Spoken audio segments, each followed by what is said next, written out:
Afternoon, everyone. This is your girl, Lady She from Hot Mic with Lady She podcast. I am super excited for today's episode. Listen, anyone who knows me knows that I absolutely love to learn. But I absolutely love even more about learning is learning about my people.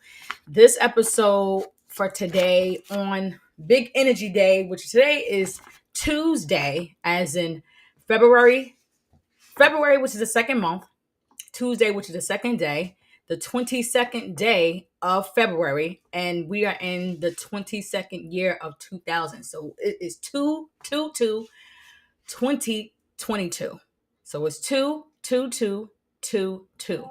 And so today's date in particular will never happen again.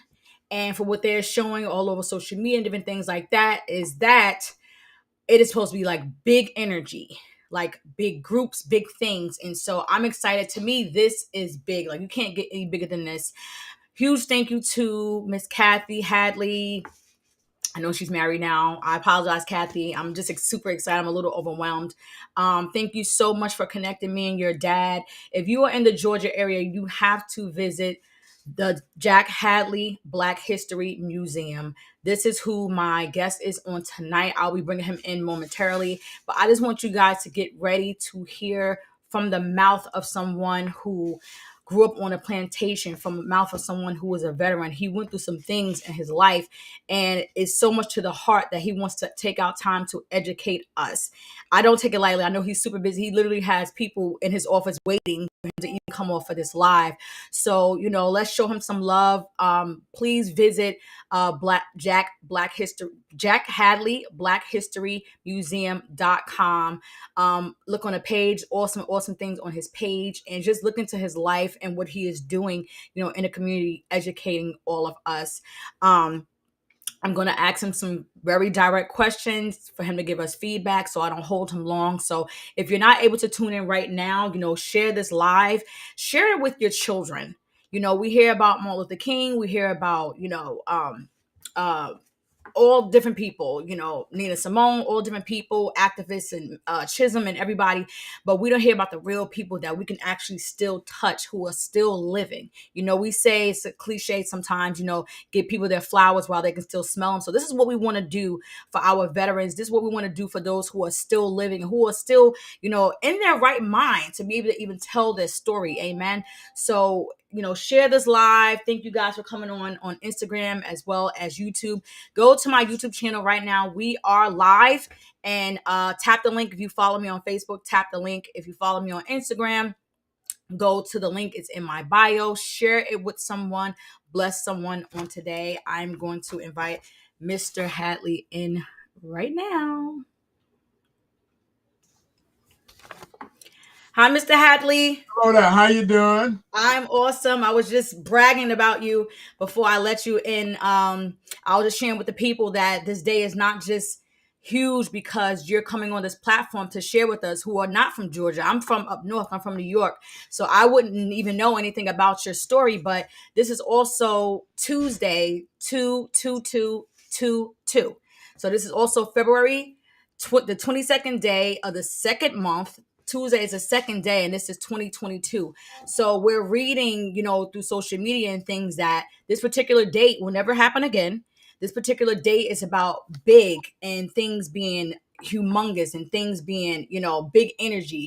So for me, this is how can I say, this is fitting for you because you are someone with such an amazing story. And I was just sharing with the viewers that sometimes we hear about the so-called bigger names, and rest in peace to those, the activists and things of that nature, but we are going to hear from someone who is still living, who is not just living, but he's sharing his story to educate us, educate us on things that we will not see in our schools, that we will not see. Our children won't come home and say, I read the story about Jack Hadley. They're going to say, I saw this on the platform of Hot Mic with Lady She podcast, and I spoke about it to my teacher who didn't know about the story. So now we're writing book reports about Mr. Jack Hadley. So I want to thank you so much with my whole heart for even taking out time to come on this platform, and also thank your daughter, of course, for connecting us. Thank you. How can I pronounce your name? It's Shanice. Shanice. Thank you, Shanice, for giving me this opportunity to come on board. Thank my daughter, Kathy Hadley Wilson, who actually told me about you, and because of her Eagle group that she's associated with, y'all Yes. all over the world, and you guys are doing a great thing. I'm humbled of what I see and hear from her. So again, I am James Jack Hadley. For those who may not know, I'm I'm a Southerner. I live in Thomasville, Georgia, and I give you a brief portion about my history. I was born in 1936 at a Pebble Hill Plantation. That's spelled Pebble, and my dad raised all 14 kids on that plantation. And I started out there in the first grade, primary grade, went through the third, almost promoted to the third grade, but I was a late bloomer. So came out of school when I was 20 years old. Versus called Miss Gussie Williams kept me back in school because I guess I must have been either slow or either I was just naughty or whatever. But anyway, here I am today. Uh, we, my dad worked there for 53 years. He raised all the kids out there, and we all from there we went and lived on. We uh, went to the city school system after finished the seventh grade on Pepper Hill, and went to Douglas High School, which is all black high school in the city of Thomasville. And how we get there? Well, Miss Ruth Hadley, one of my cousins, she lived on the plantation. Her husband was a chauffeur, and Wow. she would have her old truck that I guess of a dogwood truck with benches in the back, and so she would take the kids to school. But let me tell you a little about Pepper Hill Plantation before I go too far. It Okay. was a plantation that the Northerners came down south, and this is back in 1891. Initially, all the plantation in the south was slave plantation. Pepper Hill, no difference. Back in 1825, 1821, 25, when it's found uh, by John, his last name is Johnson. Okay, Okay. I'll get it in a few minutes, but It's all good. he married my grandfather, which is Richard Hadley's half sister, who's a daughter of the slave owner Simon Slave Hadley owner. Senior. Simon Senior, and so they were the first owners of Pepper Hill Plantation. However, my grandfather Richard Hadley Senior, who was born a slave, which is up in 1822 and died in 1910. Well, Richard, when he was freed as a slave in 1860, well, before he was freed as a slave, the the slave master allowed him to take a bull home that he would use, and he would take this bull home and he would blow this home, wake the slaves up in the morning, send them to the field, and bring them back in the afternoon, noontime for those who had babies, to nurse the babies, and then back to the field, and then they continue to do this until he did this until he was about 65 years old. Wow. And I take that back, 45 years old when he was free as a slave. And so Richard, this home was passed on. But one thing I said about my grandfather, Simon Hadley Sr., the slave master, taught him how to save money. He was a mulatto, and so he played with the Simon kids, sons and children at the time, little boy on their plantation, not Pepper Hill Plantation, but it was the Hadley Plantation located about 12 miles, we could call it, and it's graded County now, but it was in Thomas County, but Thomas County was surrounding a bigger area. So Okay. so I'm sorry, not to cut you up. You said he was mulatto, so he was black and white. yes. Okay. And so anyway, he did all odds jobs. Hmm. That could be, and plus Simon taught him how to let him do a little artwork, make extra money. Taught him how to save his money. So when freedom came along in 1866, 1865, my grandfather had saved enough money to buy his own land. He bought 250 acres of land, and some of the land is still in the family today. Wow. That land, he got him was called a 4-horse farmer.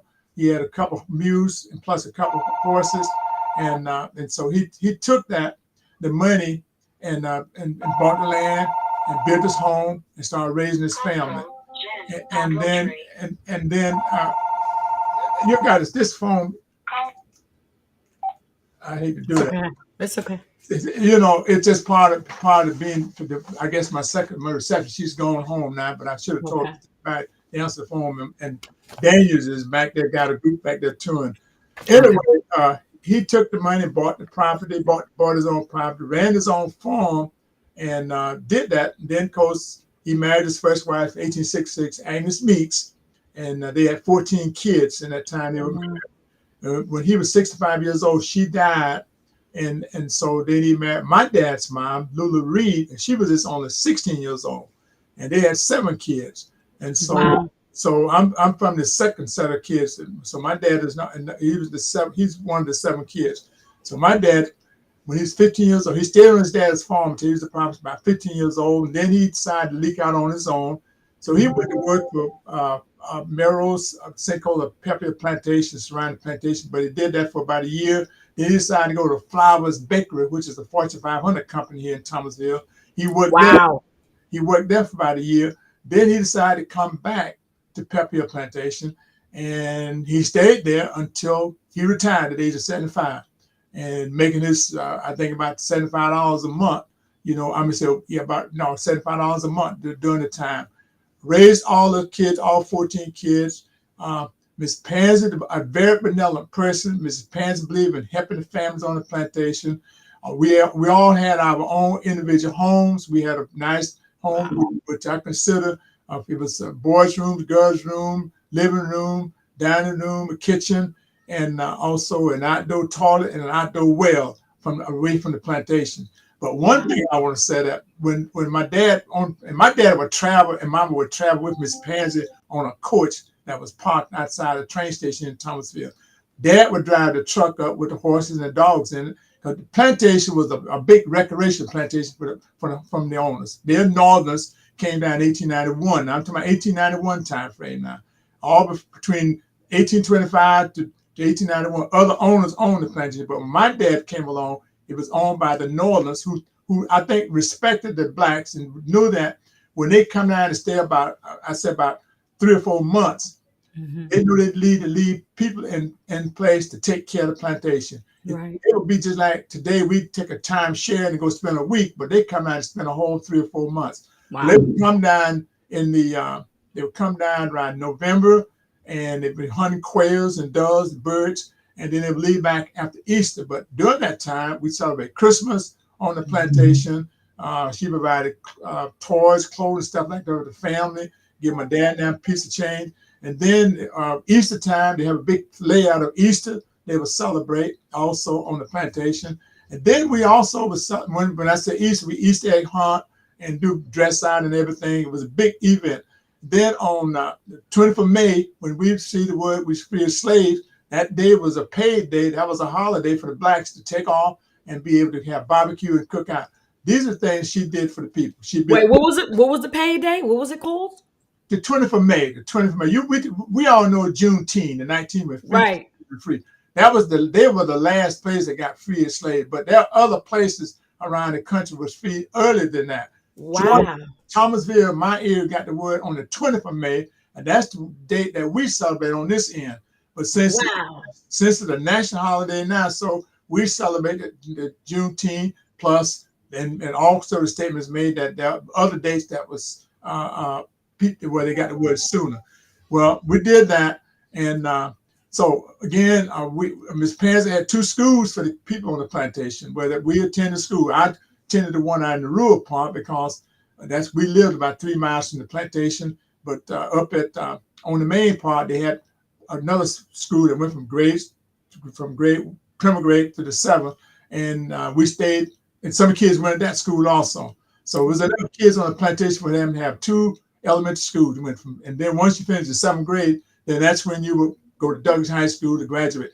So also what she did is that I did not know about this till I got in the military and found out my dad had 3 sisters in the college, and how could he afford them with the little to send them to school? With their scholarships, they was all my family musically inclined. With their scholarships, they went that. Plus, Miss Pansy would give them supplement money to go to school. She paid not only my family went to college with Miss Pansy's money she gave my dad to go to cinema school, but other people on the plantation did the same thing, provided Love it. provided you went to school. She was a type of lady that she knew, and I felt this way. She knew that she sent those kids off to college. They're not coming back and work on that plantation like my great Right. all the rest of Right. it. She believed in education, and Yeah. that took place. So anyway, when I graduated in 1956 from Douglas High School, I had 3 kids in college. Not 3 kids, but 3 siblings in school. Your sibling. Polk Valley State, FAMU, not FSU, but the Savannah State, and Okay, all FAMU. members going to school there. Okay. I went in the Air Force 2 weeks after I graduated, and I stayed my whole 28 years in the Air Force.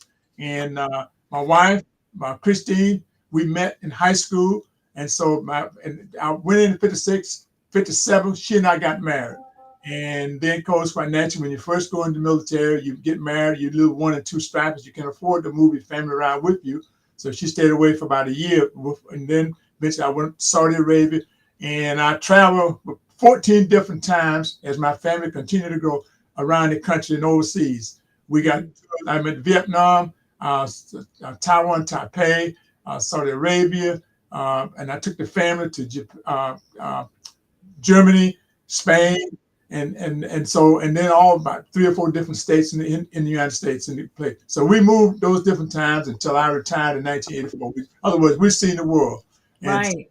came back home, and that's where life began to put me into this kind of business I'm in. So I don't know, you want me to keep on to tell you how I got started with the museum or what Listen, keep going. I'm you loving it. I don't Because I'm still stuck on it being different. Because honestly, what you said really makes sense now. We celebrate Juneteenth because that's the date we're taught that. That's for us. But you saying that in different areas, it was free at different times.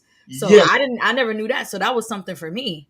Well, we didn't have all this hot technology back then. Everything was about horseback riding and getting the message across. So Juneteenth got it, but Juneteenth, I give them credit. They pushed hard over the years to get this date established. Absolutely. But I Absolutely. think that could have happened to Twin for me here.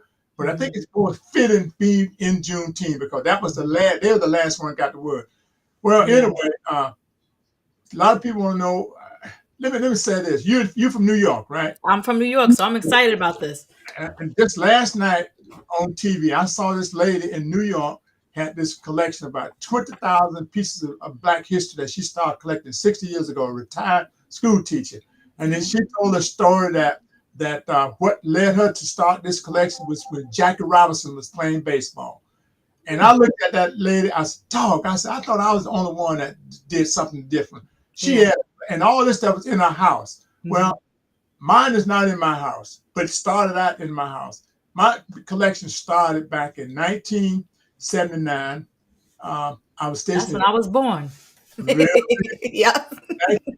I was stationed. We were stationed Lindsay Air Station, Wiesbaden, Germany, with all my 3 kids were there. It was all in school. Well, 2 of them was in school. 1 of them was in college. And my son Jim was a junior in high school, and he came home saying that, Dad, this is Black History Week, but the teachers don't have no interest in what we're doing here by celebrating Black History Week.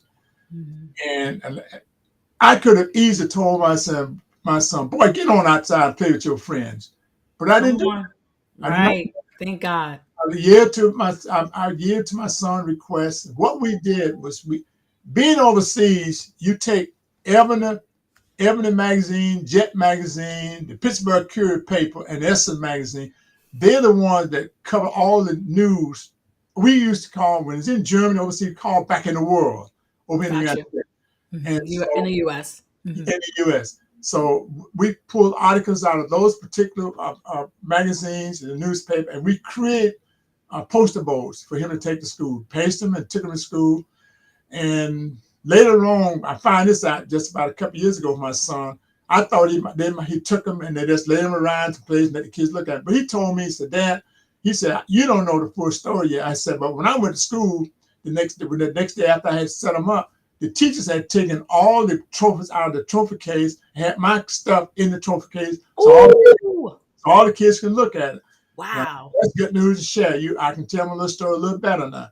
When my son got that established at school, it gave me the idea to ask my commander if I could do the same thing on the base there. Love My it. commander told me, he said, Jack, you guys go ahead on and pull your young people together and y'all do what you want to do, celebrate Love Oak that. Week month. He okayed that, and I made the announcement, and I was surprised. I thought maybe little stuff I had put together would be enough. But when I made the announcement, kids came out of the room, the dorms, with all kind of artifacts, pictures that they had collected because I was in a first combat communication squadron, and we would travel in remote locations overseas in different places, whether it's North Africa, Morocco, Saudi Arabia, and we set up communication gear. And once to get everything settled down, the commanders sort of like slack on the restriction of not leaving the base. So the young people would go downtown and mill around and pick up stuff. So we had all that to put out, as during Black History Month. We most get out of Africa, a place like that, Morocco. And so we did that. And then I rotated to Myrtle Beach, South Carolina. The base is closed today. And I saw lack of interest with that, not fully people's involved with Black history on the base. So I got it started there. Then I retired. Then I retired in 1984, and I came back to Thomasville, Georgia. That's spelled Thomasville, Thomasville, Georgia, the city of roses. Came back here, and one of the deacons in my church, Providence Missionary Baptist Church, he approached me one day. He said, Jack, he said, I like Black history. No, he put it this way. He liked church history, and I like Black history. So he said, why don't we get together and let's start an exhibit in the basement of the church during Black History Month? Love it. And so I said, okay, we did it. We set it up, and we had a nice turnout with church members, and people we put in the basement there. And I did it for about 2 or 3 years. And then all of a sudden, the city, they call it the City for the Arts now, but it used to be the Thomasville Culture Center. They invited the Blacks to say, why don't y'all celebrate Black History Month? You got the whole month to celebrate Black History Month. And a young lady named Gloria Jones, who's deceased now, she was head of the called Celebrating Yourself. And here's Celebrating Yourself. And we did that. And then we got pulled all this stuff together. Now I began to build my collection up, putting more stuff into the collection, big posters, news articles, and this. So we had enough stuff to put in the collection. Now it take me about 3 days to set up, but taking it down, this only take a day. We did that for about 4 or 5 years, and then eventually they changed directors. And this person came in and said, well, we're going to move you upstairs on the 3rd floor of this building. It was in an old school building, brick building the center was in. I said, no, that's okay. I just travel my exhibit, do it a different way. So I just start moving. So you didn't want to do it there? No, because you move up from the 3rd floor where there's a lot of classroom, no windows. In the basement where I was storing it initially, in the basement where I had all the walls that I could set my exhibit. Okay, I got you. So But they was willing to continue that, to let me use it, but I didn't want to go upstairs. So anyway, I did that, and then, of course, a few years later, we organized Douglas High School Alumni Association back in 1995. I was the president of that organization, and so I did it for a few years, and then another gentleman took over, and then I became the treasurer. In 2002, the Board of Education made a decision that they was going to shut this complex down, Douglas Alumni Association complex down. Well, actually, Douglas High School. Brief history on Douglas. Douglas operated as a Black high school from 1902 until 1970. Wow. All the Black kids in Thomasville and Thomas County came to this school here once this is before we even had bus transportation. Wow. Yeah. So the parents would get them to school the best way they could, and then those who had truck, and living on the farms had, they had transportation, but the ones that didn't have transportation, eventually they finally got bus transportation. So anyway, the school then the school back in 1980, this is 1902, 1970, then in 1985. When in 1907, let me back up. 1907, it became the middle school for the city of Thomasville. all black and white kids attend this school for the next 15 or 16 years. So it was integrated at this time. Integrated in 19, yes, integrated. So when that happened, it stayed that way for about 10 or 15, about 15 years. Then around 85, 84, they said, well, we're going to move the middle school across town. And I'm going to be upfront with you. I call it across the tracks. And so, so Doug's alumni, and the community fought against that. Leave this school open as a middle school for the city of Thomasville, because it is only school we got left, black school, high school in this area. The building is structured. So why do you think they were trying to close it? Well, they weren't trying to close it. They downgraded it to elementary school. Oh, downgrade. Okay. Downgrade. They weren't closing that. They were downgrade it. Then they said, well, we're gonna make it an elementary school, and they insist on it happened that way. So they made elementary school. Probably had about 500 kids going to school. Then eventually, around 2001, the enrollment had dropped down to less than 200 kids, and the board made another decision. They said, well, it's costing them a lot of money to make the school with 40,000 square foot, and a high school, a gym, and then 2 blocks with track field. So again, the Douglas Alumni Association, we went back to the Board of Education, say keep it open, close one of the other elementary schools in the city. Got 3 of them out there. Close one of those. They said, no, we're gonna close this school out, and so they did. They were gonna close it, and then they said we're gonna sell it. When they said that, they said we're going to sell the complex. That's when the alumni, Mayor Baker, he was deceased now, he's one of our president at the time. We went back to the board, said sell it to us, and then they said, well, we'll think about it. So they thought about it for about a couple of months, came back to us, said, we're going to sell it to you, but we want you to tell us what you're going to do with the complex. How you going to utilize it? Well, we presented them a package. We told them that we was going to expand on the museum, make one of the buildings, one of the museum out here. We're going to rent anybody who wants social organization take place. We want to start an after-school program. We're going to rent we use cafeteria for banquets, repasses, and whatever. That took place. We did all that. So they said, okay, we're going to sell it to you. Well, nobody questioned how much it's going to cost. Nobody questioned that at all, because we know we ain't had no money at all. And they said, okay. The superintendent said, I want you guys to give us 2 checks. Told Mr. Baker, he said that I want a $10 check for the buildings out here on the complex, $10, wow, and $10 check for all the furniture that left in the complex. All the teachers did was grab the supplies and went to the other school. There was books, chairs, computers, desks, all that stuff was left in the complex. And we still got majority of stuff still in the building today, because we utilized a lot of where the desks are gone, but the Singer chairs. So we own the whole complex for $20. I was about to say, Mr. Hadley, please explain to us and please explain to the people what $10 was back then compared to what it is now. Well, even back then, for this complex, value over $2 million at the most, and you're buying it for $10, and you got 40 and sitting on 7 acres of ground. This is 7 acres of ground that we sit on, 7 acres, and the 40,000 square feet, a gym in the back, functioning gym, and the old shop in there.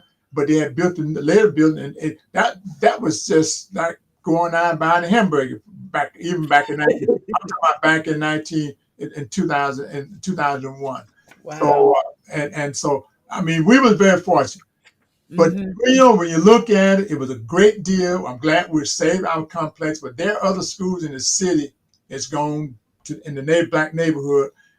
Some of them being maintained, but they're overgrown with grass. And so that's the sad part. That would have happened to this. We're in a historical district called Dewey City Historical Community.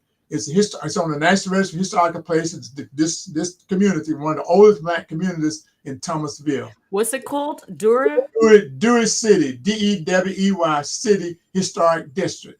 Dewey City Historic District. You go on the internet, pull it up, and so it's only been on this ground since 1901, 1902. So we're doing fortunate. So right now, I rent from the alumni. This wing is about 5,000 square feet. I rent it from the Doug's alumni. I pay them rent, to cover the space, and so I'm very fortunate. Plus, about 1,700 square foot of a library. I had a lady named Mrs. Paris Bell who taught at Tulsa State University, Maryland, back in the 1970s for about 75 years. Wow. In 2000 and in 2000 and I want to say 2010, she came over at the age of 93 from South Florida. Her daughters brought her over, and a goddaughter. They came over and they showed her the place, the museum. So they've been bugging about what are you going to do with all these 3,000 book collections that you use as taught African American history and culture at Tulsa State. And so they brought her over. She showed us that before she left. Well, I take that back. Before she made a decision, my wife and I, they invited us to come down and look at all the books. Brought her up to look at the space to get us see whether she liked to leave her books with us. And we went down a few weeks later, and my wife and I visited her, stayed in her house and everything. She's a white lady. And so that next morning we woke up, she signed a bequest will, said she can will us all her books, but we won't get them until she passed. Well, the Lord called her home in 2014 at the age of 95. And wow. the daughter came and they called us and said, you guys can come get your books, Mr. Hadley. My mom, that's where she wanted them to go. So we got a collection of books, rare books. Some of those books go way back. And she's the type of professor, teacher that taught school at the college level, and she wrote in all her books, made notes. And she got notes that backs up the books. So we got a library that we work. Oh, I love that. Working hard to get that squared away, and bringing a librarian and trying to find an appraiser to come in here appraise the books before we really dig into it. And they're getting a library. It's going to be a reference library for the community. And I love that. So we that's what we have with that. Then I'll let you say something. Then I want to share another piece before we close out here. Listen, this is your floor. When I tell you I'm here to just listen because this is different for me. This is like I said, this is a prayer. I was trying to get into another particular museum, but God brought me to you, so you can just take the floor and share what you desire to share. I did have a few questions, but once you get to a certain spot, I'll start asking what I need to ask. But you're already flowing into the questions that I had.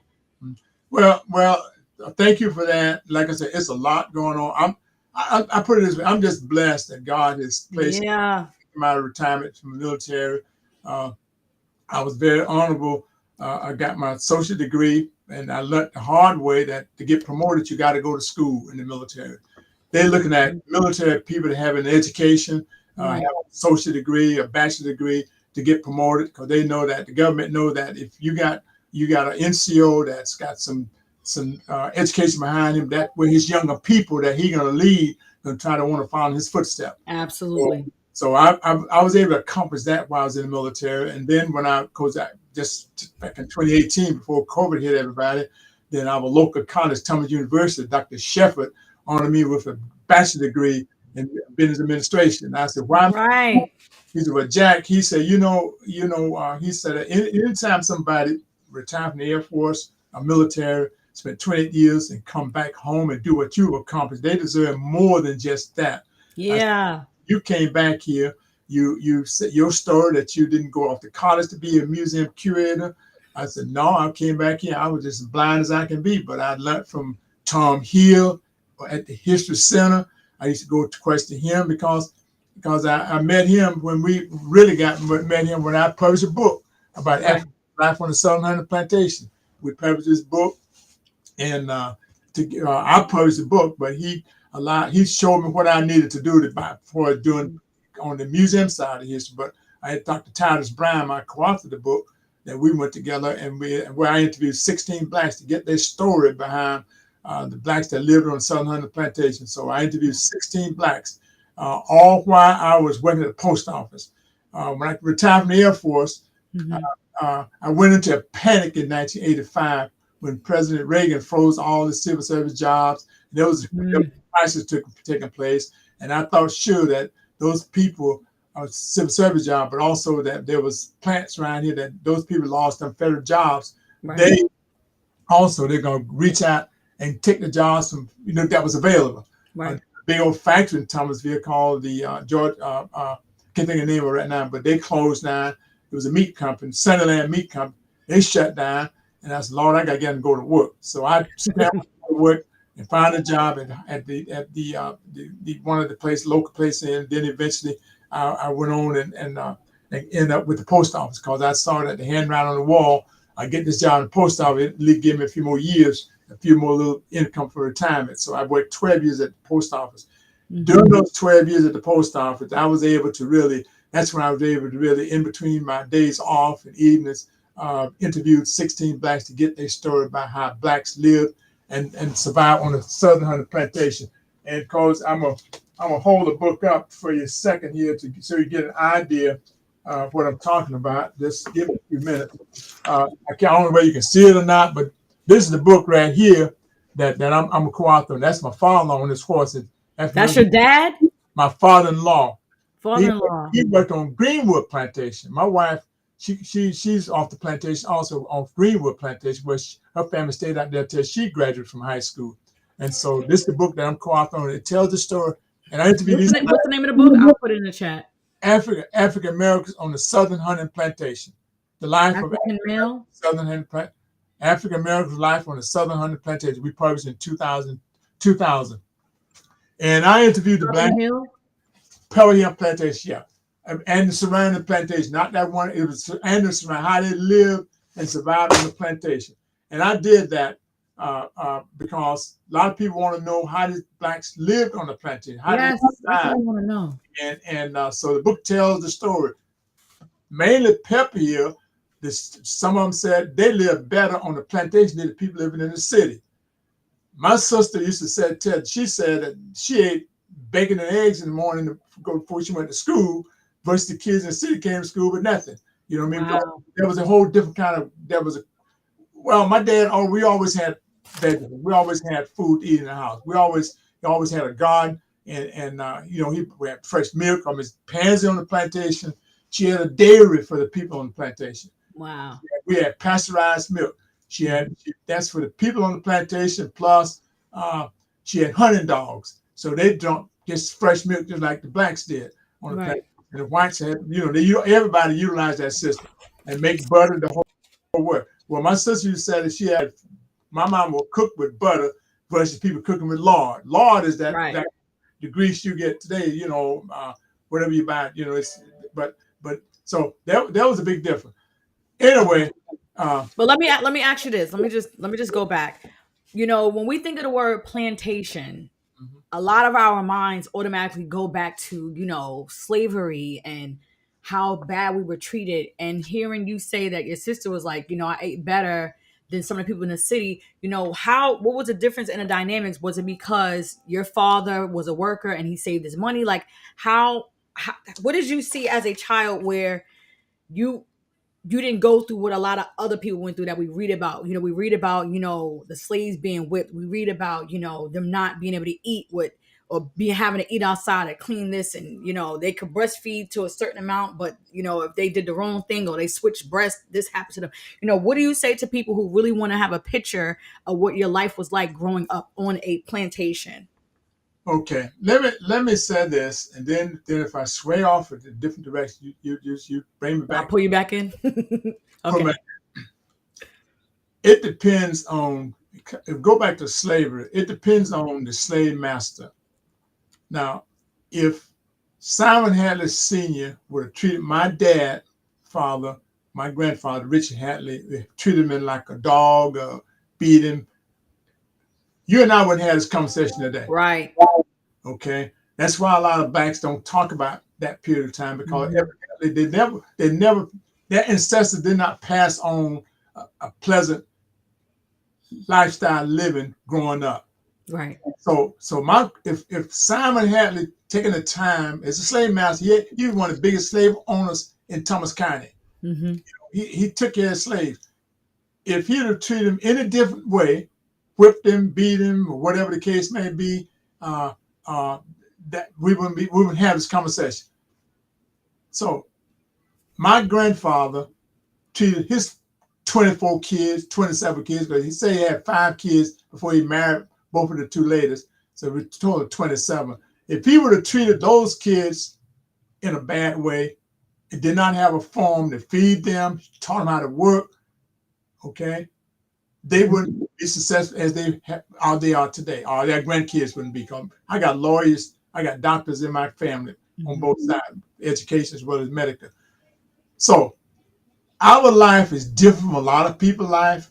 My dad did not talk about hate people. You know what I mean? He didn't put no white people down because he knew that Miss Pansy, she did not treat the people on the plantation. She did not treat the people that dirty or treat them on what he called uncivilized.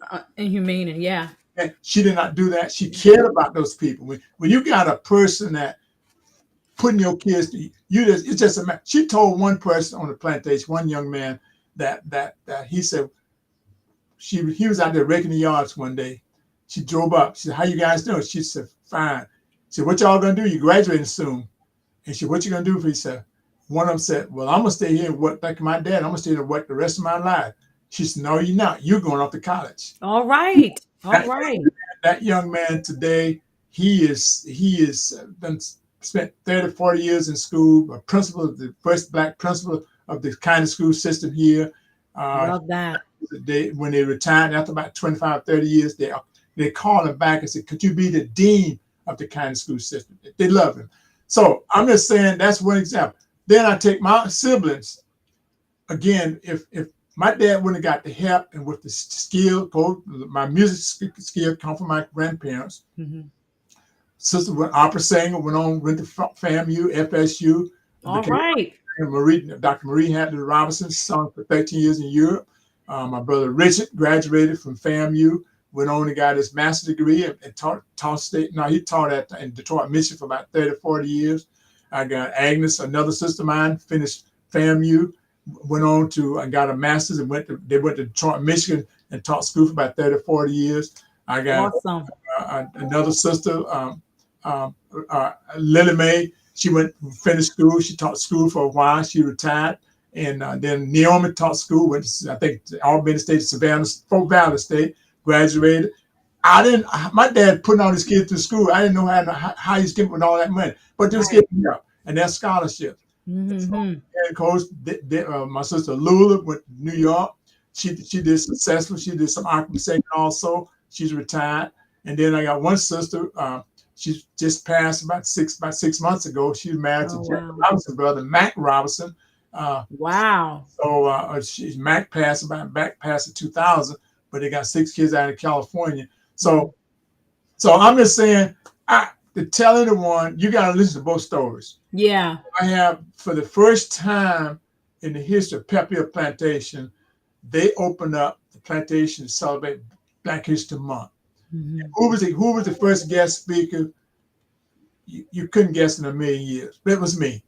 And they asked me to come down and tell the story of the Hadley family. I told them. I just told them because on the plantation, Jane Hadley Johnson, she married the first owner, Mr. Johnson, the first owner. Well, they're buried at Pebble Hill, plus her brother Simon D.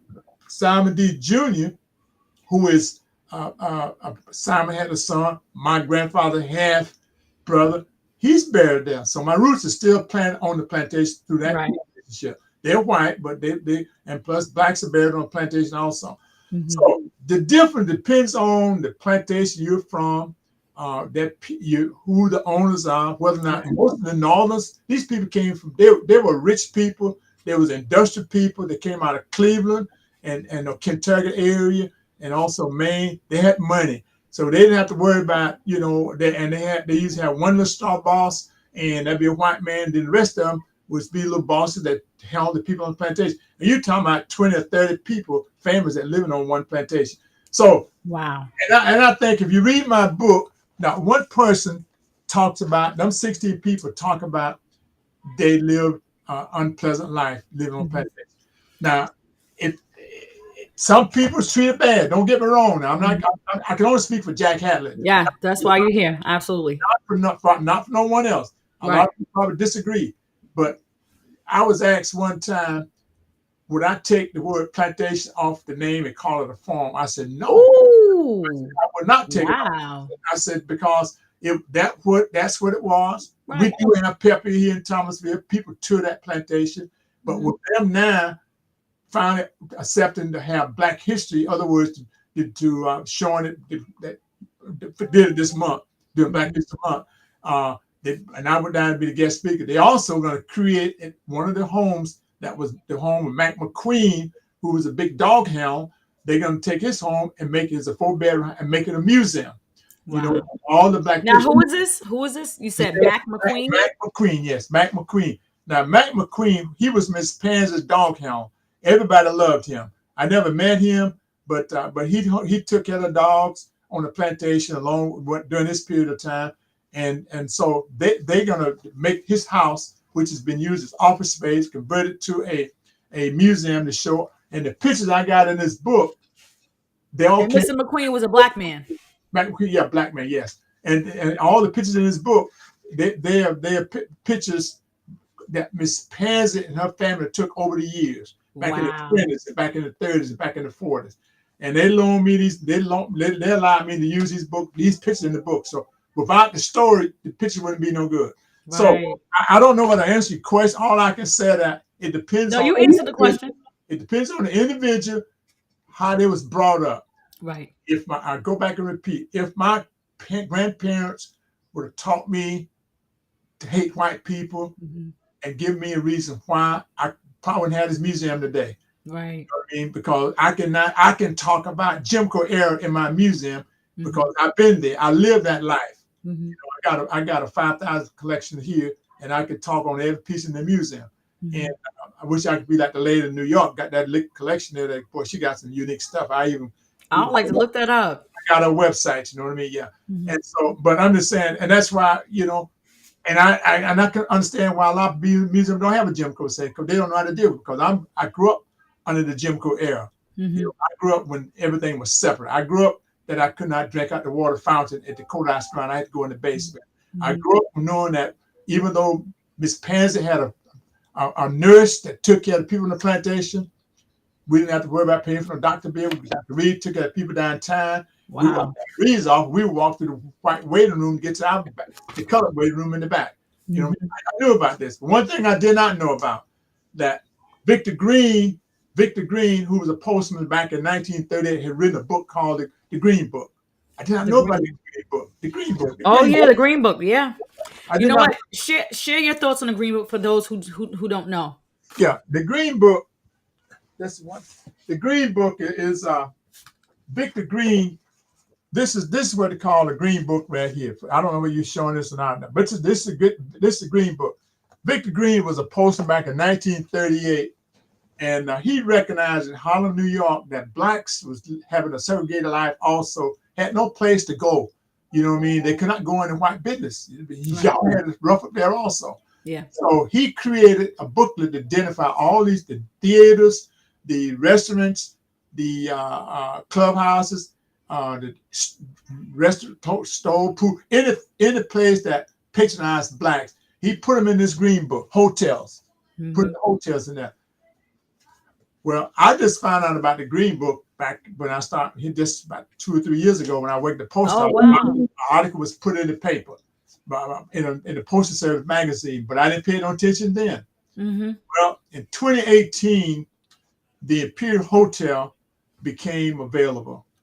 I had no idea it was a Greene Book hotel. What happened was that finally. You're talking about the Imperial Hotel. Okay, Imperial Hotel. That was a hotel that was built in 1949 and closed in 1969 by Howard and Dorothy Lewis. And Dorothy Lewis brothers was all brick masons, so they built the brick. They did all the brick work on it. Then had a Maxwell, I think it was a black contractor, put it all together. Well, this hotel operated from 1949 to 1969, and the only one in this area that were patronized blacks, you know, could come there traveling. And how they found out about the hotel, I don't know. But I found out when the Greene Book came out, the movie came out by the Greene Book. Right. I walked in there. I walked in the museum one day, and a lady came to me after we had purchased it. Said, "Hadley, your book is in the Greene Book." Wow. And I looked at that. Yes, the Imperial Hotel is in there, and so by being in the Greene Book, had I known about it back in the '60s when I was traveling with my family across country, I could have saved myself a lot of embarrassments. I would go to stop at Holiday Inns, these places that you tried to get in there, and they said, we don't serve blacks. And we just had to forget about it, move on. Well, the Green Book would allow me to map out my trip. And I did map out all my trips. I mapped my trips that I travel across the country, whether I'd be able to stop and find somewhere to stay, in a comfort place with my family. So, but when I found out about the Green Book, it was enlisted. And so I still went deaf ear on it for many years until one day this person came in about the Green Book. No, I told my board member, let me back up. One of my board members came in, Don Sims came in, white guy, was on my board, said, Jack, the owner wants to sell the hotel.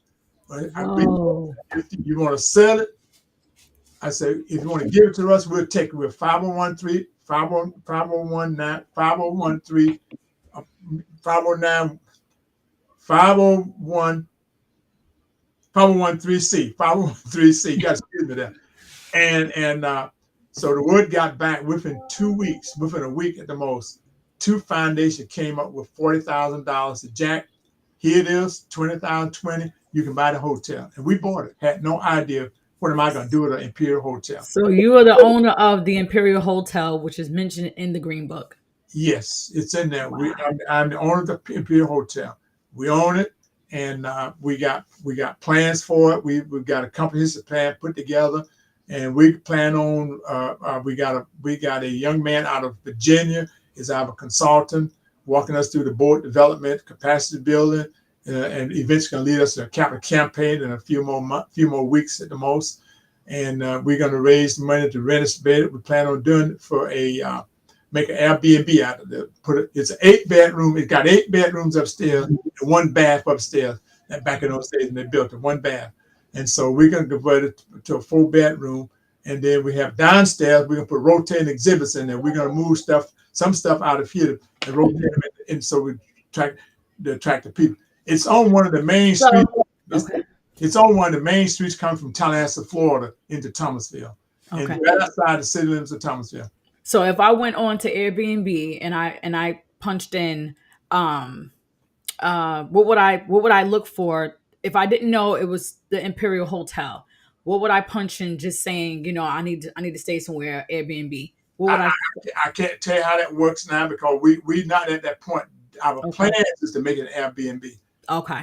Because I think Airbnb, but it's gonna be themed towards back then, correct? Or it's just gonna be we're gonna take it back as much as we can. The lifestyle of living, with the furniture, we got to reach out for the furniture and make you live in a comfortable Airbnb. It's gonna have 4 bedrooms upstairs. Downstairs will be we're gonna have a barbershop. It had a barbershop initially, but we don't have an exhibit of a barbershop. I got 1 chair already that time period. Then another one that was in there. I'm trying to get it from the family. Wow. Then we're going to have a mini cafe also, and then a little dining room as well. That's plan 1. There may be other plans because we're still working on that piece because we got to make sure that what we do is it'll bring money. Next door to it was a little shotgun house. You know what a shotgun house is? Well, shotgun house is a house that built.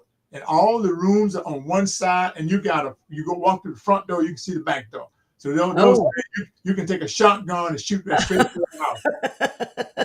So it's very narrow and small room, but it was sitting there, and we went on and bought it within a month after we bought the Imperial Hotel because I was one of my nephew, Eugene Witherspoon, he was a realtor. Mm-hmm. He said, Uncle Jack, he said, if you don't buy that shotgun house, somebody's going to come there and buy it and put up a little hot dog stand, something like that, and then you will be all messed up. Reason why, because when they built the hotel, it built a 0 lot. In other words, we only had about 1.5 feet, 2 feet on each side that belongs to the hotel. Right. It's almost like buying a business downtown. We got wall to wall. You buy that little one you in. Well, the hotel is the same way. So we bought it, so we got that. And then, then there's it's an old diversion center building. Used to be a grocery store on the opposite side. It took up about maybe, I don't know, it's about as big as I guess about 800 or 900 square feet, or maybe longer. I say about 30 square feet. It's pretty big. Okay. And one lady, one of my foundations came to me and said, I bought that building to enhance your Imperial Hotel. So Wow. we own that spot. So right now we don't know. We're in the plan of making some major decisions about the relocation, making a Okay. campus, the museum, whatever. We have not decided on nothing like that. But we own the whole company. Not I only own just the Imperial Hotel. So it is a hotel that was built for blacks back in the Southern days. That people that own the Chitley, what they call it, the Chitley Circle. That Check the second. My mom used to teach us about that. right, they would travel around. They stayed in this hotel. BB King, came in. Rosetta Tharpe Ex- came and stayed. Explain, elaborate on what exactly what that is for But people who may not know. the Chitley, the Chitley route was you could go like in a circle. You start in Albany, Georgia. You can travel to Tallahassee, Florida. Come to Thomasville. You can go to Valdosta, Georgia. All within a radius, a circle of about Mhm. 40, 50 miles. And if you playing the kind of instrument music, you know, boogie woogie music like that, the junk. So you could move from place to place in that chiller. So in like a big salsa, like Right, right. and it may expand more than just the size of a sauce. It may get big as area as big as a plate. So Hmm. that's what and you have little joints, little cafes that people go and play and sit down and and enjoy themselves. So, but that's how back then those BB King and all, and that's how they would travel and stop Hmm. at different places, made their money before they became national norm, stuff like that. And they stayed in. Now, I just want to pull back just a little bit. I remember having conversation with my mom, and even before she passed, certain things she went through was connected to her growing up environment. Like she had arthritis from picking cotton, and we would have discussions because I was so fair skinned. My mom was like, your complexion may be a little darker, and my grandmother was darker. She would tell me stories about certain things that she went through, and she explained to me like what the paper bag, passing the paper bag color thing was and different things she went through. you know does anything stick out with you, having the amount of siblings that you had, going to school, dealing with segregation, the schools being integrated, growing up? Do you have any stories where you can say, this happened to me and it reminded me that people are people? Now, in what respect? Now, I mean, the only thing really that touched me when I was growing up, we knew our place. Okay. We knew we had a black school, but nobody was really pushing during my era for integration uh, Okay. in school. If the NAACP was around, and we had civic groups that was here, but those people, we knew that when and I know I'm not answering your question. When Mr. Varner, principal, I was 20 years old when I graduated, 28 years old, 20 years old when I graduated. I was able to drive a school bus, and so he would tell me, Jack, take this bus and go over and pick up those books over at the White High School, over the other school. We brought them back, and we just put paper on. We thought we had some good books, which is Hmm. fine. Uh, and of course, the other piece is that we everybody still hung out by themselves. Blacks still even, but back then we all didn't have no white kid in the school. Okay, but today, even the school system today, you on a campus, you're gonna see blacks hanging out together more than you see them mixed with Right. white.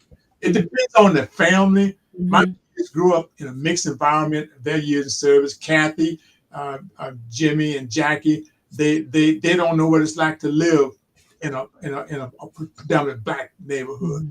Uh, Okay. they when I say that, they never lived. We always lived in a mixed neighborhood, Hmm. so they never experienced that problem that I know of. That never came on as a dad. Most of their friends are white kids because Hmm. very limit of the black kids in a particular neighborhood or the military base you're going to, because not a whole lot of kids go to almost military school. Kids in high school, they end up going to school into the city because military Right, right. school, stuff like that. So, Okay. they've been successful. But did I answer your question partially, or did I? Yeah, no, you did, because you're gonna give me your truth. Your truth is, certain things just wasn't your story. Certain things is just not your life. And I'm glad. This is why I really wanted to have you on, because I have heard different sides. Like I said, with me growing up, I'm one of those people. I love to hear stories. So my mother would tell me different things. My grandmother would share different things with me. Them not being able to go in certain areas or certain homes because of their dark skin and things like that. But no, this is why I wanted you to come and share your part, and this is why I'm glad you explained that. You shared that someone wanted you to change the word from plantation to farm, and you're saying no because you want to be able to share all sides and your experience. Your experience is not the next person's experience, and you don't need to fake that, just because. So thank you for being authentic. I'm told I need to be asking you about your green eyes. You have green eyes? Yeah, and that green eyes, yeah. When I was going and I was in high school, they used to call me gray eye cat. Okay. I hated that. I'm be honest with you. That was I didn't know about. We didn't hear about bulletin just in recent years. That was they was bulleting me then. Bullying, yeah. Bulleting, yeah. You know what I mean? Gray eye cat, and I was bullied into playing football. I love to see the championship. I love to see guys bring me a jacket and hang in the museum. Mm-hmm. But my passion for football sports is zilch. I mean, I love to see the achievement the blacks are making today and it's national. And I Absolutely. think God placed me here for that reason, to collect all this stuff for our community and be able to share. But Mm-hmm. growing up, yes, that was I didn't realize this until that about So other blacks were calling 5 you years. green eyed, or whoever was like calling you green eyed? These were just most of the boys be picking on me. Okay. They would pick on me. I never thought too much about my eyes until I was really just retirement in the military. Came home and I was doing a tour one day, and a little fifth grader came and she looked at me and said, "Mr. Hadley, you got some pretty eyes." And I never thought about it. I never thought about that. Nobody never said that to me. Mm-hmm. So then I used to bring that subject up when I'm talking to kids back there in the Jim Crow section. I don't know why I use that section to talk about stuff like that. What bulletin? I do about bulletin. The bullying, yeah. And so the bulletin. So I brought it up again, and the young lady was right there among those juniors in high school. She was how that was me when I was a little girl in the fifth grade. When I Wait, was what? in the fifth grade, when she made that statement, she was in the on another tour, but now she's a junior in high school. Oh, So, wow. so that shocked me. But Yeah. I look back on my mom going in a dress shop. They had to put paper in her hair to try a hat on, stuff Mm-hmm. like that. You know what I mean? The segregation days was there. It was for real. Yeah. But you learn living in an environment. You know where to cut it off. You know those who that don't, at least they have a lot of stories about Emmett Till, what happened to him. But the idea is that you just have to be careful. But today, you can live comfortable and go place where you want to, and they all mixed and commingled. I don't, because I look at it this way. I'm living in a world today that what you do behind your doors is your business. Mm-hmm. I mean, you close your door and go home, what you teach your kids, but out in the public, they need to teach them how to behave, respect each other, and love each other. And I think that's what my dad and mom instilled in my family, our 14 siblings. It was 15 of us, but the oldest one of the third oldest when she died, no, the second oldest died when she was a little baby. My oldest sister, Stella Gruber, now she's 100 years old. And Wow. out of my siblings, I was six brothers, and I'm the only one that's still living. I lost my brother, my favorite brother, Oh, just about 2 years ago, 3 years oh, ago. wow. I had eight sisters, but we lost two of them, and so we're close knit. Everybody seems to migrate back to Thomasville, and bringing back coming back south. And you find that all over, really. A lot of blacks are coming back home. They left him Right. migration period. They left him during the 60s and went north, but now they retirement and maybe to come on back home and do what and live off some of the money they made back in those good days. All right. All right. So I'm being told to ask you this question, but I know our time is winding up. I don't want to go over. Um, Someone will tell me to ask you about being pulled over by the police when you were in high school. Can you share that really quick? And then I just want you to close out just telling us why you are doing what you're doing and what you desire for us to do, as a people. Well, yeah, I know. I got an idea. You had to get it from somebody that I know. Yeah, back in the day when I was a young man in high school, my dad, we had our cars. I was one of my neighbors. he had borrowed his friend's car, and we were just joyriding, and we got pulled over, and the cops stopped us. State troopers stopped us. Both of you are black? Both of us black. Or the Oh, driver's white? Okay. but yeah, no, we're no white people. We didn't see the white boys and black boys traveling back in those days. Y'all be by yourself, be another black kid. So we got pulled over, and so the guy we got scared. He got scared too because he was driving, and the cop said, "Show me whose car is this?" And so he couldn't think of the man's name, and so scared. I was gonna say something, and that cop, that state trooper, I could feel the wind going by my face. Had I not jumped my head back, he would have knocked me on the ground. Wow. So he went on and took this guy, took him, locked him up until, I don't know, I think I must have drove the car, either that or he left the car where it's at. I'm not sure, it's been so long. But anyway, I got in touch with his family, and we found out who owned the car, and they called police station, the county jail, and they told, that they were those guys. Just I loaned them my car, and they let him out. But I'm just saying that was just something, but that was just typical way it happened back in those days. Mm-hmm. I'm again, my family's, my wife, we've been married, it's going on, this year be 65 years, and we've been 3 years, we mentioned, and of course, Jack Cather's the oldest one, your friend, my daughter, and with her family, Eugene, a great son-in-law, and with some great grandkids. I can say one thing: the blood flows on through the stream of the kids. All right, they're all out of college and doing good. Jackie and her kids live in Jacksonville, and she's my next. She is the youngest daughter, and she lives in Jacksonville with her kids. They're doing great. One is out of school, one finished school, but I got a great granddaughter. And Jim, who got me started in the museum, he's 59 years old. Jim plays reggae music. If you ever go on YouTube, look for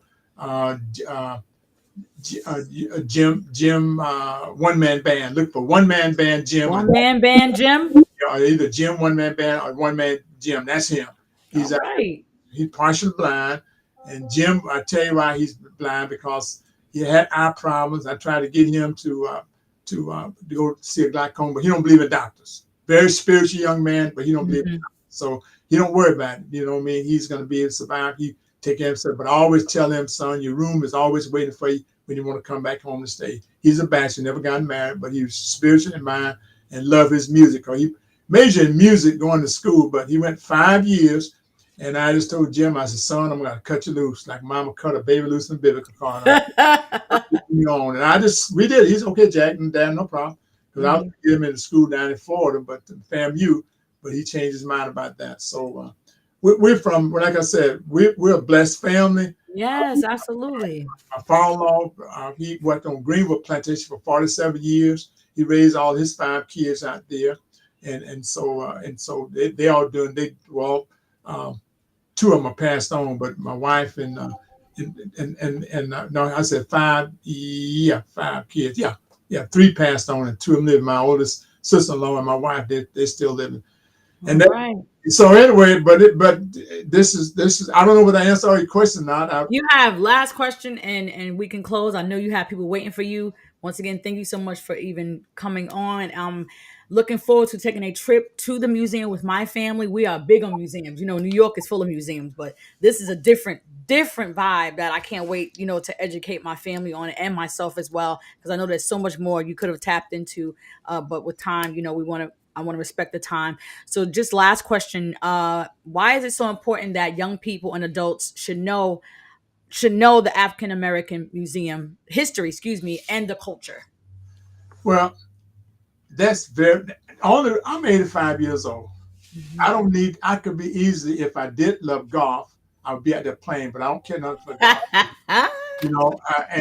But it's important that young people, yes, young adults learn their history and culture. I have people come here today, they get excited of this museum when they see stuff that they was not, even local people. Right. It's important because if you don't get it today, it's going to be tough to get it tomorrow. Because I see people struggling here, especially even just learning the genealogy about their family. Mm-hmm. You know, you had an opportunity to talk to mom and dad, but you're so busy out there. So I'm doing this for our young people. I'm not doing it for the older people because I feel as though if they ain't got it now, they ain't gonna get it. And so I think the young people need to do it. I know I'm not gonna be here forever, but what I learned, what I know, I pass on to my staff. My young man, Daniel Pittman, my museum educator, he's the one that can walk in my shoes right now. If this museum closed today, Daniel Pittman, that's the board could only have, they have to call him and say, Daniel, we don't know what to do. Right. You need to run the museum. And he's my museum educator. Young man been with me for 3 years, doing a super job. I turn my keys over to him any day because he's a white kid, but that don't mean nothing to me. He can be a black kid, be the same way. If he got in here, learn the job and get the business. Because some people think, because of the color have a lot. No. There's only a very few percent of blacks running museums today. Most of them are white people that run the museum. Right. Because our people don't get that interest. They're not that motivated. They Come need on, Mr. Hadley. they need to get involved. They need Yes. to get out there and learn the history, go to school, take up history so we can have some good representation. We can have some good picks for people if we want to choose them to run a museum. So I'm doing it because I know my time is running out in life. I know that because I told my sister, she's 100. At least I think I can live another 15 years to be 100 also. So, and she's smart too. Speak it. So it's just, they need to get involved, learn all they can, why they can, because I think it's very important to know your history and culture because we need people of all color, all races to make it to the top, but particularly African American people need to really get involved with their children. They need to stick with the kids, educate. I know we're having a tough time. I know there's families out there that they're struggling, but the schools are still open. It's so easy then. Today's schools offer free lunch. You know what I mean? And some of them even pick kids up to school free. So I'm just saying the opportunity is there. It's that they got to take time to show their kids that they love them, that they want to support them, and be there for that teacher when that teacher calls for a problem. Don't go there fuss at them, but give them some support. Let them know that that's a job. They appreciate what they're doing. You know what I mean? Absolutely. So I don't know. I can go on, but I'm gonna cut it off like that. But you tell me ask me some more. I put me on another. Well, I was trying. I was trying to respect, the time frame. I know you have people waiting for you. Well, we'll be Daniel Turkey. I went and talked with them before. They're from Tallahassee, New York, and so they wanted to come see the museum. The son was here about a few weeks ago, but they're good. I went there to talk to them. That was 5 minutes. Yeah. Okay. All right. So what are some of the things, I know you're saying, we need to educate ourselves, in reference to respecting the educators that are in the schools. Like let me tap this. I saw recently, or I keep seeing rather, that something was going viral where there's certain schools in certain areas where the school is given an option where the parents can opt out to their child or their children learning about Black history in our month. What do you say to things like that? How do we stand together to make sure that they don't take out, our history, because Black history is American history? Is it a thing where we have to do the work and make sure we go into museums like the Jack Hadley Black History Museum, and we're looking into books like the Greene book, and we're now able to research something called the Imperial Hotel that we would not have known about unless we tuned into this podcast? What can we do when it looks like, the odds are against us when it comes to us learning about our culture? Most of us are learning about our culture through social media, and that's not even always the right thing. Sometimes that's even tainted and people put their own take on it. So what can we do more, for ourselves as a people to get your stories out there and other stories out there? Well, I think in order for America to be America, white, black, brown, any all race need to know about each other. Yeah. Because yes, there are some states. I think my state is one of them, Georgia. I think Florida is one of them also, trying to pull this information, trying to suppress that information. They don't need to know about the Jim Crow era. It's hurt the white people. But heck, they hurted us by brought here 400 years ago as slaves. They need to know about this. 40 years ago. They need to know, everybody need to know just how we were treated and brought into America. They need to know the story so they can talk.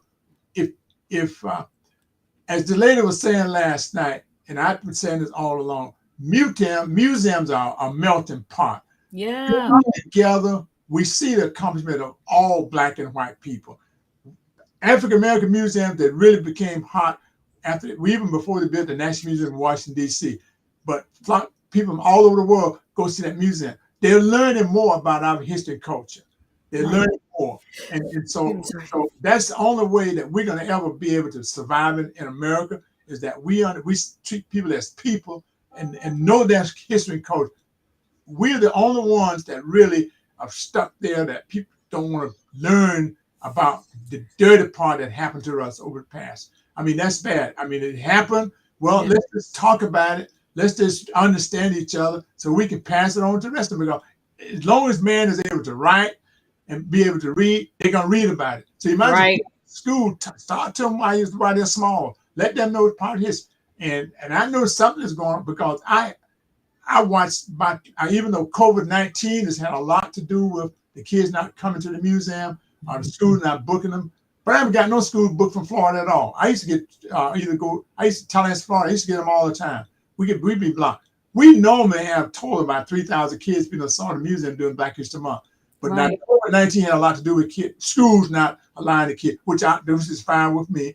I can understand that, but still, just reading about this information, they build something on the they put in Tallahassee at the top of this week or next week, going to probably eliminate teaching the kids about this kind of stuff. I don't know the whole bill. I'm not a Floridian. I'm not from down there.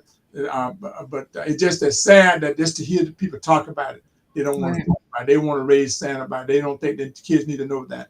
Parents need to get involved. Parents need to get involved. And that's the one. They need to get involved. Yeah. You know, I'm not an African. I don't get into politics because I run a Black History Museum. And you don't want to go out there and hurt someone's feeling. And but I'm here to teach, and I'm here to teach you what you don't already know. That's what we're here for. Is a melting pot to get a better understanding of our culture on both sides of the fence. Yeah, thank you so much, Gary. Because like I said earlier, and I'm 42 years old, so me hearing the word plantation, it automatically brought my thinking to a whole nother. How do I explain? My thought pattern was totally different for what you shared on today, which makes this, vital, makes this essential to not just this month, but period. We wear shirts, and I make shirts and stuff, and we say stuff like, Black history is 365 days. Black history is American history. But, your history matters as well. You being able to say to us, listen, this is a plantation where I was raised, and this is the things that we went through. I cannot say that I witnessed, someone being, beat, or this happened to someone. This wasn't my life. This wasn't the life that, my father raised us a certain way because of where he worked, because of where, we were being raised on this particular plantation. The owners, they encouraged them to make money. They encouraged them to purchase land. They encouraged us to get educated. And that's something I would not, I'm being real with you, I would not have even thought about it that way, just because of one word, which is plantation. Do you understand what I'm saying? So what you saying, the parents have to get involved.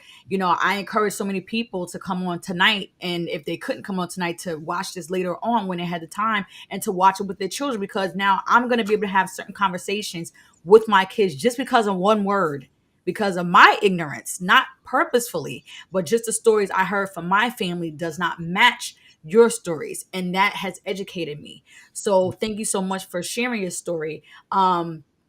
I come from a family of veterans on my mother's side and my dad's side. So I did want you to kind of share a little bit, if you have the time, of, what your life was, being a vet. I know you mentioned that you traveled, and, you were having children, and certain places they had to go to school because of traveling. But is there anything that sticks out that you would want to share with us, just being a vet? I spent 20 years in the Air Force. Right. And I loved those years. I made my rank. I realized that in order for me to retire one day on a comfortable retirement salary from the military, I needed to work hard. And all my bosses except one was all white. Mm-hmm. I had one black senior still was my boss. We did not see eye to eye because I think we was about the same rank. I think he thought I was going to outdo him, which I did. I mean, my last stop before he did, but was not on the same base. I moved on. But I enjoyed those 28 years I spent there. I would not trade them for nothing in the world. I mean, I had great assignments. Not all military people not all guys who go in the military gonna say the same thing. That's the truth. Even though I went to Vietnam, it was not an easy task over there, but I had a good job in Vietnam. I was an advisor to the Vietnamese Air Force. My job was in the advisor group. We were to train the Vietnamese to take over the military. Well, my part as logistics, that's what I did. In Saudi Arabia, I worked hard over there as I started in the military as a two-striper, and then of course I went to Explain what a two-striper is, please. two stripes on your sleeves. In other words, I was an airman. I was just an airman. That's that loop, two stripes on the Air Force on your sleeve. But overall, I took care of my family. We was remote assignment. My wife and I, those 3 years I spent in the Saudi Arabia, Taiwan, Taipei, and Vietnam. I left her back in the States. They were 1 year a isolation tour, so they could not travel with me. So she had maintained the kids small at the house when they was growing up. But it was a life that I recommend to all young people. If you don't, I tell young people in Thomasville, young boys and girls, when they come to this museum, I say, if you're not going to go to college, join the military, join any branch that you love to go to, because you can get a free education. Mm-hmm. You got to be able to, when you get in there, get out of your basic training, get out of your technical school learning, get settled down in a permanent base in your job, take courses, go to night school. Military, it's easy. When I went to school in the military, taking course, we took my correspondence course through mail. But now you can sit at your computer at your house on your tablet. True. And take a course, and nobody knows but just you and that tablet and whoever you send it to. So I'm just saying that's the great advantage today. But back in my day, you had to manual study, you know what I mean? And you take a written test. And so I'm very successful.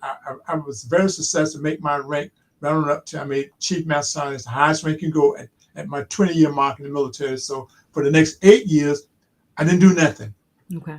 I made a mistake. I should have went on back to school, got my bachelor's degree the year, got my bachelor's degree. That's what a lot of military men are doing today, because they see that when you get on the outside, you got more opportunity to picking good jobs. Okay. But I was not going to do nothing when I retired.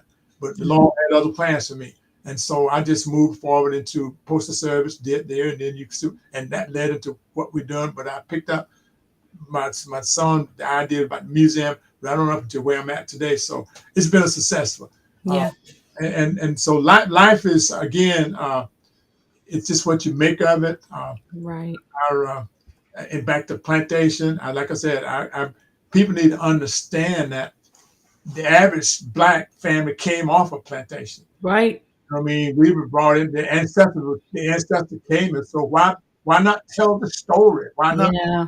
No, and yeah, they did it, but look where I'm at today. What I'm doing today, because they struggled. Some of them was beat, some of them were whipped, some of them was lynched, and all that. But look what has happened to our life today, and it's up to the individuals. Right. Education is you pay for it, but you have to work hard for it also. But you didn't have to pay to go to high school or go to high school. But when you got to college, some place got 2-year free college. You go without paying, and of course the president tried to get that for the kids, but that failed. But I'm just saying, it's up to the family. It's up to what they teach the kids to talk about. Yeah, I know plantation is the word. I got some members of my family don't like to use the word plantation, but hell, my dad worked on one, and right. Hard. I mean, he worked hard, and I'm not ashamed. I follow. Yeah. I'm not ashamed. That's why my exhibit here in the museum, that's my main piece I talk about. I show a little picture when I was going into the third grade. I'm from us 5 little siblings, all standing up by my dad's house. The last year of 1946, we took a picture by the car.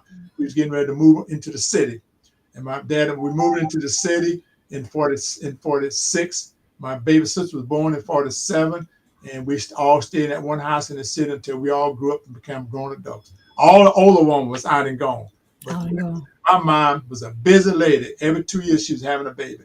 My mom never worked. She never had a job outside. So she was busy. She never had a job outside to do any work until after my younger sister was born and went to start in the first grade, then my mama took a beauty culture and became a beautician and taught and did hair for the next 28 years. Yeah, Whoa. yeah. So Wow. so anyway, that's all. You done ate me up. Is this being recorded? And I'm gonna It do is it. being recorded. I will be sending it right to your phone as soon as we get off of this. I'm just in awe. I'm so thankful to you. Like I'm just eternally grateful. Thank you again to Kathy. At this conversation, our first conversation, it helped me to understand, when I met your daughter at the conference, this was years ago too, her energy was very inviting. She Mhm. had a very sweet spirit.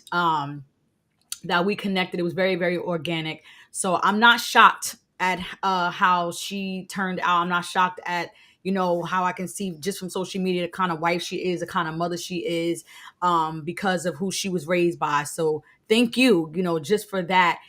Creating people who are making a difference, in this world and also in ministry, because dance is a service. Dance and ministry it's a gift. It is it's like preaching. It's the same thing. You're speaking through dance, you're speaking through movements. So I'm not shocked when I hear your story and how you're powerful. You are powerful.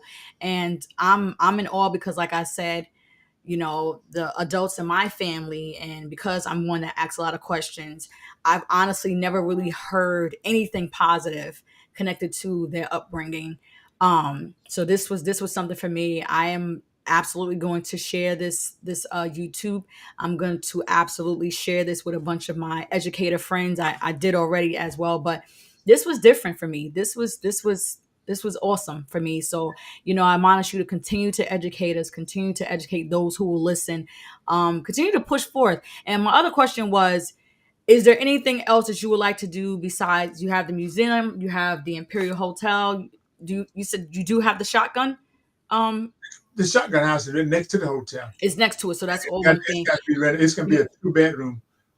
there anything else connected to Black history that you see yourself tapping into, beyond? Because I'm trying to figure out how you run in a museum and you have these other things going on. Clearly you're an author as well. You're sharing your story even through books. What else is there for Mr. Jack Hadley connected to Black history? Well, let me put a pin in that. Let me go back. Let me Okay. say something. You speak about the light complexion, but when I talk about my grandfather Richard Hadley, I always bring people around in my. I got an exhibit in my right next to my door. It's a huge space with my family, the Hadley Hawthorne Walden Dickey family, and I show them my first cousin who was migrated to Philadelphia back in the 40s, and they Migrated to where? What's the town? Philadelphia, Pennsylvania, Oh, Philadelphia. Okay. and they migrated there. And they wanted my dad to come on up also, but my father stayed here. But I said that they are very light complexion family members, Mhm. and so we know that. And then all my white cousins who lives here in Thomasville visit the museum. We got the Bryan family, Beeston, Georgia, is related to us. Called their grandmother and Simon Hadley's, I think, sister. They're sisters in that relationship. So I'm just saying I share that with the guests also. Let them. I show them the pictures. Let them Mhm. see that I'm not sugarcoating nothing. And I got a couple of other. I The sister and brother had eyes just like myself. You know what I mean. So the genes are all mixed in there. Mhm. What am I gonna do? What else I need to do in Thomasville right now? I'm trying to pass. I go to my church, probably Missionary Baptist Church in Thomasville. I'm one of the deacons there, and I just told young man the other day I want him to take over the Amos Scholarship Program at the church because it's a program one of our deacons passed about 25 years ago, and they thought so much of the family wanted to set up a scholarship for him. And we've Awesome. been down that scholarship. It's worth about $30,000. But we raise money each year to Mhm. give a kid $1,000 each year of scholarship from the city the school system. And so that I'm trying to push that into this young man's hands. And the same with the museum. I'm ready to sort of not give this up, but become emeritus, and so I can Mhm. share, you know, uh, why I'm able to think about and share, teach. I know the young man that we got, Daniels, he's doing a great job, and I just pray to God that the committee will look at him critically and know the importance, because what I don't want to happen is that we get someone to come here in this museum, and all of a sudden my legacy is to get changed. All it takes Stripped. is, Yeah. and want to put something new into the museum. I, People have to be here to see. I Yeah. I get blown up when people call me and just tell me about what they think of this museum. They never seen it. I know they never seen it like, because I'm trying to capture our local history, and we're still capturing. I made a comment last night. Again, I go back to my lady in New York. I uh, uh, I go back to her. I said, now what has she got that I can use? If she gave me an opportunity, I don't know what she had. I just tell her, send me what you got. You know, Right. when I find a place in the music. But that's what this music is about. I mean, it's a small space, but Mhm. things could get better down the road. But that's my concern now, is being able to make sure that we place this museum into the hands of somebody that cares about it. And this young man cares about the museum. Right. You can I had That's why the couple that I talked that talked 10 minutes, 5 minutes before you came on, they drove all the way up to Thomasville just to see the museum, because their son saw it, and they Right. told them they said, see Mr. Hadley. So I spent 5 minutes with them, and because I had to come back and share with you. But I'm sure they're gone by now. But that's okay. But we're not. It's not okay. But it's. I mean, they understand. They understand that. Another couple was in there also. I spent killed 3 minutes talking to them before I came back and started talking to you. But that's why. And she brought her sister here from California to see the museum. So they know museums are built in all kind of styles, modern styles. Right. Yes, a person could come and do a flip flop with this whole museum, and half of the stuff be lost. Exactly. Right. And so that's why I'm concerned about. That's one of my concerns about the selecting a person that will come here and undo what has happened. I mean, this is you go on my website, you see what it's all like. Yeah, I have, and I'm just like, oh man. And I come to Georgia often, but it's Well, we usually like the city. I can't wait to visit. We got a new mirror by the wayside here in town, just built downtown. You be to see the city of roses. It's a beautiful city of roses. We got 3 museums here with the Museum for History Center. I said they cover the white history more and got black history in that as well, but it's more of the old people that started the city in the county. Pebble Hill Plantation cover Mrs. Pansy and her history. Like I said, without now they begin to they're kicking off with my presentation just this week, no, last week, where they're going to start in Black history. They're going to put a museum on this, to cover the history of the Black people on the plantation. So again, I don't know how much more I can say. I just hope that the audience understand, like what they see. They can go on my website. You can put the website out there. Come to Thomasville. I got signs all over Thomasville. It's the Black History Museum, and my only thing I really wish would happen is my neighbors where I'm museum located, all of them will come to the museum. People Yeah. down the streets, they just pass this over. You just got some stuff and they move on, but that's okay. Mhm. They, It's but gonna happen. I'm ready to take a bus trip. they I'm do. ready to get a bus trip and get a bunch of schools together and come visit because Well, this is awesome. well, you call us up and we'd be glad to give you a tour, and just let us know when you want to come. That's what we're here for. Okay. If I'm not here, my staff be able to take care of you and fix you right up. All right. Listen, everyone. Thank you so much, Mr. Jack Hadley of the Jack Hadley Black History Museum of Thomasville, Georgia. Please go and visit the website. Please leave your comments, your questions, anything. You can email him. What's the email? It is info Jack Hadley Black History Museum at rose.net. Please contact him if you're an educator, if you have organizations with the youth. Go ahead, Mr. Jack. Go ahead, Yeah, Mr. Hadley. give them the Jack Hadley Black History Museum at rose.net. Okay. We look at that more than we do the info. Okay. Jack Hadley Black History Museum at rose.net. .net. Okay. Mhm. Right. Yes. Please contact him. Like he said, he checks that one more. So let's get some folks to get up in this museum, guys. We got to do the work. We have to do the work. I'm just in awe. I know he has much more to share. But we're restricted on time right now. But visit the site. Visit. If you live in Georgia, you seeing this live, or you're gonna be watching this YouTube later on, you have no reason to not visit this place just to meet the man himself. He's a wealth of knowledge. Clearly he's transparent, he's authentic, he's going to tell you what it is. He's not there to entertain you, he's there to educate you. So once again, Mr. Hadley, I appreciate you. I'm just in awe of you, and continue to do the work, continue to educate us, continue to share your story. I'm actually, when I get off of this, I'm going to go purchase the book. I too am an author, so I have a heart for writers. I know your daughter's an author as well. We have to put our stories in writing so it can live on. Amen. Amen. We have to do our due diligence, especially stories like this. I'm still stuck on the green eyes. I've had some cousins go through some things just because of the color of their eyes.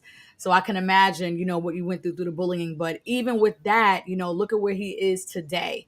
Look at what he's doing with his time. Like he said, he could be playing golf, but that's not his thing. His thing is to educate us on who we are and how vital we are to American history. So we can't let this thing just be condensed to 1 month. This should be something where parents, you're getting involved. You're teaching your children something about someone who looks like them every day, or at least once a week.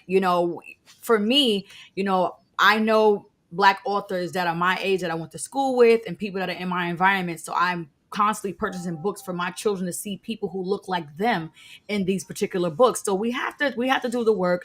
We have to make it real for our kids to come up and educate the next generation. That's what we have to do for ourselves. So, once again, Jack Hadley Black History Museum at Rose, that is ROSE.net.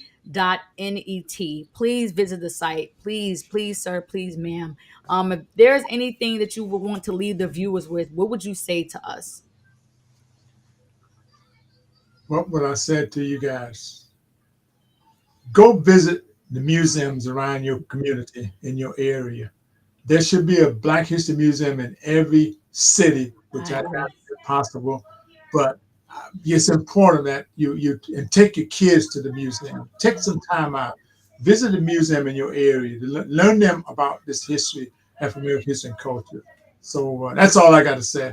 It's important. It's very important to make your life easier down the road, because they're gonna come back one day and gonna ask you a lot of questions about it. Hmm. So you need to try to train them now, let them know so those questions can be answered, or either support your school system uh, Hmm. to keep that piece of history in the classroom. Yes. You support your school system. You need to really push hard in that respect, because boy, the devil is busy out there. Hmm. Yeah, that is the truth. That is the truth. So thank you so much once again for coming on Hot Mic with Lady She podcast. My prayer is that when I do visit, that I can interview you in person while we are doing the tour. That is what. Okay, everybody who's watching, words have power. So I'm speaking that when I visit Georgia, not the next trip, but when I do visit Georgia, I'm going to connect with Mr. Jack Hadley and myself and my family. Anyone else who would like to come with us, that I will be interviewing him in person at his museum, where he's educating people, where there'll probably be even more things that he can share that he did not share on today. And just grow us up in who we are, so we can stay proud of who we are. We're amazing. We are amazing. There is no American history without Black history. So we have to do the work. And I will be sharing your book. You can actually share the title now if you desire. What's the name of the book that you co-wrote? It's African American life on the Southern Honey Plantation. African American Life on the Southern. What Honey is Plantation. what does it say? On the Southern Heart. Honey Oh, hunting. Plantation. African American Life. Life on the Southern Hunting Plantation. Yes, uh-huh. Y'all go right now. Where can we get it from? Amazon and where else? You can go on Amazon, but you can go Arcadis Publishing. Arcadis. Arcadis. Yes, uh-huh. Yeah, Okay, let yeah. me type that in. They're the one that published the book for us, but you All can right. probably find it on Amazon.com. It's out there. You Okay. just So Arcadis Publishing and Amazon.com. I want you guys to support him. Get the book. I'm gonna get the book for sure. And make sure you visit this. Make sure you visit this museum. Make sure you visit this museum. And he's approachable. If you have questions, ask.